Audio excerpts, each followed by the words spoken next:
Šogad jau 12. reizi norisinājās Eiropas ceļu policijas tīkla Roadpola akcija – atļautā braukšanas ātruma kontroles nedēļa, kuras laikā papildu ikdienas ceļu satiksmes noteikumu ievērošanas kontrolei valsts policija visā Latvijas teritorijā pievērsa pastiprinātu uzmanību tieši atļautā braukšanas ātruma ievērošanai. Tukuma novadā pāris stundu ilgā patruļā 5 ātruma pārkāpēji. Ātruma kontroles laikā tika konstatēti tieši 5 ātruma pārkāpumi. No visiem šiem 5 2 bija ar sodiem un 3 tika izteikti brīdinājumi. Patruļas laikā ātruma mērījums tika veikts aptuveni 300 automašīnām. Lai arī daļa autovadītāju sarunāja ar mums nepiekrita, pāris autovadītājiem atļautā braukšanas ātruma pārkāpšanai dažādi iemesli.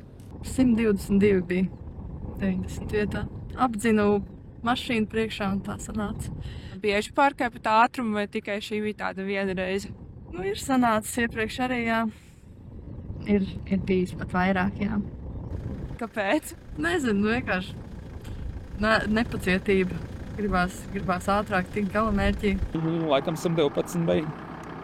Bet tas jāskatās attiecībā no situācijas, jo reāli šoreiz bija tā, ka bija smagā mašīna un pretī nāca vieglais, nebūtu pātrinājis, būtu bīstama situācija. Es vienkārši pātrinājos tāpēc, lai laicīgi iekārtotos atpakaļ un lai neradītu to bīstamā situāciju.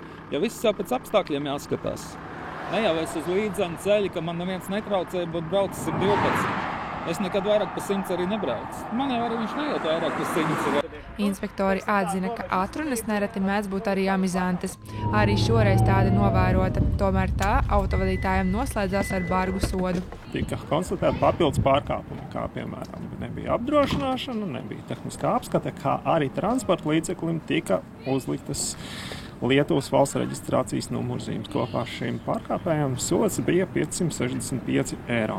Brauc uz 115 km/h 90 vietā, jo vēlos paspēt pie frizēra, man vēl 5 minūtes. Un tagad noteikti nepaspēs. Tagad tas izstāsta, ka noteikti nepaspēšu vairāk, jā. Kāpēc Lietuvas numurzīmes? Tāpēc, ka mašīna tagad tikai nopirkta un nav piereģistrēta Latvijā. Pēc ilgākas informācijas skaidrošanas, sadarbojoties arī ar CSDD, noskaidrojās, ka Lietuvas valsts reģistrācijas numurzīmes tikušas izmantotas kādai mašīnai, kura ilgāku laiku jau vairs nav automašīnu uzskaitē, kā arī apturētais BMW spēkrats ir reģistrēts Latvijā. Neilgi pēc tam jaunietis no automašīnas bagažnieka izcēla Latvijas valsts reģistrācijas numurzīmes. Inspektors atzīst, ka lai gan ceļa posmā Rīga-Ventspils citas valsts reģistrācijas numurzīmes manāmas bieži, turpmāk tām tiks pievērsta pastiprināta uzmanība.